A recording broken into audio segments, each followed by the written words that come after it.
Hello guys, my name is Ashok Kumawat. I am a digital marketer और मैं पिछले 2 साल से डिजिटल मार्केटिंग फील्ड के अंदर वर्क कर रहा हूं। और आज की इस वीडियो के अंदर हम जानेंगे कि अगर आप एक बिजनेस ओनर हो और आप अपने बिजनेस के अंदर डिजिटल मार्केटिंग स्टार्ट करना चाहते हो तो आप किस प्रकार से डिजिटल मार्केटिंग कर सकते हो। डिजिटल मार्केटिंग करने के लिए क्या क्या जरूरी स्टेप्स होते हैं और आपको किन किन बातों का ध्यान रखना चाहिए अगर आप खुद से अपने बिजनेस के अंदर डिजिटल मार्केटिंग कर रहे हो या फिर आप किसी फ्रीलांसर को हायर कर रहे हो या फिर आप किसी एजेंसी को अपने बिजनेस का डिजिटल मार्केटिंग का प्रोजेक्ट दे रहे हो। तो आपको कुछ बातें आपको खुद को पता होनी चाहिए ताकि आपको पता लगेगा कि क्या आपके बिजनेस के लिए बेटर तरीके से प्रोजेक्ट हो रहा है या फिर नहीं हो रहा है। तो डिजिटल मार्केटिंग के लिए क्या होता है, मेनली हम डिजिटल मार्केटिंग में क्या करते हैं कि जैसे डिजिटल प्लेटफॉर्म्स हैं, जैसे मेटा का फेसबुक हो गया, इंस्टाग्राम हो गया, व्हाट्सएप है या फिर गूगल का ब्राउजर्स है या फिर यूट्यूब है। और इसके अलावा और भी बहुत सारे हैं जैसे कि लिंक्डइन है, क्वरा है, पिंटरेस्ट है। इन सब के ऊपर जो मार्केटिंग की जाती है उसको डिजिटल मार्केटिंग कहा जाता है। ये डिपेंड करता है बिजनेस टू बिजनेस कि आपका बिजनेस किस टाइप का बिजनेस है और आपकी जो ऑडियंस कौन है और वो ऑडियंस किस प्लेटफॉर्म के ऊपर जो है अपना टाइम स्पेंड करती है, उसका इंटरेस्ट है। तो उसके बिहाफ से हर बिजनेस जो होते हैं उनके लिए अलग अलग टाइप के जो सोशल मीडिया प्लेटफॉर्म्स काम करते हैं, वर्क करते हैं, जिनके ऊपर अपने आपकी मार्केटिंग कर सकते हैं। तो ये जो वीडियो है ये मेनली मैं बिजनेस ओनर्स के लिए बना रहा हूँ, उनको एक डिजिटल मार्केटिंग का फ्रेमवर्क एक्सप्लेन कर रहा हूँ ताकि अगर आप अपने बिजनेस के अंदर को इम्प्लीमेंट करें तो क्या रोड मैप रहते हैं। तो सबसे पहले जो होता है जरूरी, सबसे मेन चीज होती है वो होती है कि आपको अपनी टारगेट ऑडियंस आइडेंटिफाई करनी होती है। आप जब तक आप अपने बिजनेस की टारगेट ऑडियंस को आइडेंटिफाई नहीं कर पाओगे तब तक आप जितने भी एफर्ट्स लगाओगे सब के सब आपके बेकार जाएंगे। आप जितना मर्जी टाइम स्पेंड कर देना, जितने मर्जी आप मनी लगा देना, सबके सब बेकार जाएंगे। तो सबसे पहले जो आपको अपनी टारगेट ऑडियंस डिफाइन करना जरूरी है। इसके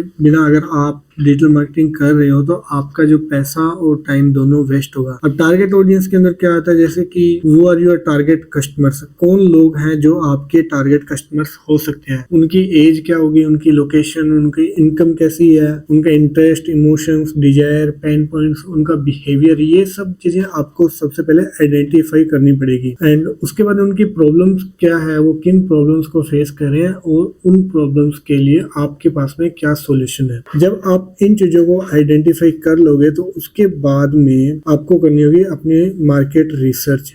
अब मार्केट रिसर्च के अंदर मेनली आपको देखना होगा कि आपके जो प्रोडक्ट है या फिर आपकी जो सर्विस है उसकी डिमांड किन प्लेटफॉर्म्स पे है। आपको उन प्लेटफॉर्म्स को आइडेंटिफाई करना पड़ेगा कि जो आपके कस्टमर्स हैं, जैसे आपने अपनी टारगेट ऑडियंस यहाँ से निकाल ली है, उसके बाद आपको ये देखना होगा कि जो आपकी टारगेट ऑडियंस है वो किन प्लेटफॉर्म्स के ऊपर एक्टिव है, फेसबुक या इंस्टाग्राम के ऊपर है या फिर गूगल या फिर यूट्यूब के। एक्टिव का मतलब यहाँ पे ये है कि वो लोग जो आपका सर्विस या फिर प्रोडक्ट है उससे रिलेटेड कंटेंट किस प्लेटफॉर्म पे ज्यादा देख रहे हैं। वो कुछ बिजनेसेस के अंदर अगर हम बात करें तो कुछ प्रोडक्ट और सर्विस ऐसे होते हैं कि जिनसे रिलेटेड लोग जो है जाके गूगल के ऊपर सर्च करते हैं या फिर यूट्यूब के ऊपर जाके वीडियो देखना पसंद करते हैं। कुछ बिजनेसेस या फिर सर्विसेज ऐसी होती है कि जिनकी जो टारगेट ऑडियंस है वो फेसबुक के ऊपर या फिर इंस्टाग्राम के ऊपर उस प्रकार के कंटेंट के साथ में ज्यादा इंटरेक्ट करते हैं। तो आपको अपनी टारगेट ऑडियंस डिफाइन करने के बाद में प्लेटफॉर्म डिसाइड करना है और उस प्लेटफॉर्म के ऊपर आप एक्टिवली काम कर सकते हो। एंड इसके साथ में आपको मार्केट रिसर्च के अंदर जो दूसरी चीज करनी है वो करनी है कॉम्पिटिटर रिसर्च, कि आपके जो कॉम्पिटिटर हैं वो किन प्लेटफॉर्म्स के ऊपर एक्टिवली काम कर रहे हैं और उनकी मैसेजिंग क्या है, वो अपने मैसेजिंग के अंदर किस प्रकार से अपने टारगेट ऑडियंस को टारगेट कर रहे हैं। आपको वो चीजें एक बार के लिए देखनी होगी। एंड थर्ड इज आपको क्रिएट करनी होगी अपनी यूएसपी और यूवीपी। अब यूएसपी क्या होती है, यूएसपी जो होती है आपकी यूनिक सेलिंग प्रोपोजिशंस होती है और यूवीपी होती है आपकी यूनिक वैल्यू प्रोपोजिशन। अब जो आपकी यूवीपी होती है वो ये डिसाइड करती है कि आप क्या वैल्यू डिलीवर कर रहे हो। एंड जो आपकी यूएसपी जो है वो डिसाइड करती है कि आप डिफरेंट कैसे हो, अदर जो आपके कॉम्पिटिटर्स हैं उनसे आप डिफरेंट कैसे हो। जब आप अपने कॉम्पिटिटर से अपने मार्केट के अंदर आप अपने आप को डिफरेंट शो करोगे तभी लोग आपको सिलेक्ट करेंगे, आपके प्रोडक्ट और सर्विस को चूज करेंगे। जैसे कि अगर मान लें एक सिंपल सी मैं बात करता हूँ कि एक इस एक जो यूवीपी हम बात कर सकते हैं कि इस प्रकार से बनती है, जैसे कि यहाँ पे एक है, we don't just sell a product, we solve a problem. तो इस प्रकार से आपको अपनी यूवीपी बनानी होगी, और ये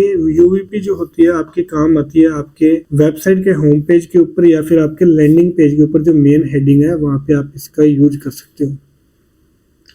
एंड जब ये सब चीज़ें कंप्लीट होने के बाद में आपको बनाने होगी एक मैसेजिंग, एक इमोशनल जो आपको एक मैसेजिंग क्रिएट करनी होगी, और उस मैसेज के अपने को जो है वीडियो या फिर इमेजेस के रूप में अपने को एक कंटेंट बनाना होगा, और उस कंटेंट के ऊपर आप ऑर्गेनिकली उसको पोस्ट कर सकते हो या फिर आप पेड तरीके से उसको एडवर्टाइजमेंट उसके ऊपर रन कर सकते हो। लेकिन जब आपने इमोशनल या फिर इस प्रकार से आपने कंटेंट एक मैसेजिंग प्रॉपर आपने बना लिया, देन उसके बाद में आपको फॉलो करना होता है फनल को। अब फनल क्या होता है, आपको जो है मार्केट के अंदर सबसे पहले अपने प्रोडक्ट या सर्विस से रिलेटेड अवेयरनेस करनी होगी। डायरेक्ट आप सेल की तरफ नहीं जा सकते हो, आपको सबसे पहले जो है इस प्रकार का कंटेंट बनाना होगा ताकि लोग आपको जाने, आपके प्रोडक्ट को जाने, आपकी सर्विस को जाने। देन उसके बाद में स्टेज आता है कंसिडरेशन, जहाँ पर आप कुछ इस प्रकार का कंटेंट डाल सकते हो कि ताकि लोग आपके कंटेंट के साथ में इंगेज करें, जैसे कि आप टेस्टिमनी शेयर कर सकते हो या फिर आप रिव्यूज वगैरह। अगर हम कन्वर्जन की बात करें तो इस स्टेज के ऊपर आप आकर के इस टाइप का कंटेंट जो है शेयर करना स्टार्ट कर सकते हो मार्केट के अंदर कि जिससे कि लोग डायरेक्ट आपसे कनेक्ट करें आपकी सर्विस और प्रोडक्ट को परचेज करने के लिए। यहाँ पर जो है इस स्टेज के ऊपर जो है कस्टमर्स हैं वो रेडी हो जाते हैं आपके प्रोडक्ट को परचेज करने के लिए। यहाँ से आपको परफॉर्मेंस मार्केटिंग स्टार्ट करनी होगी।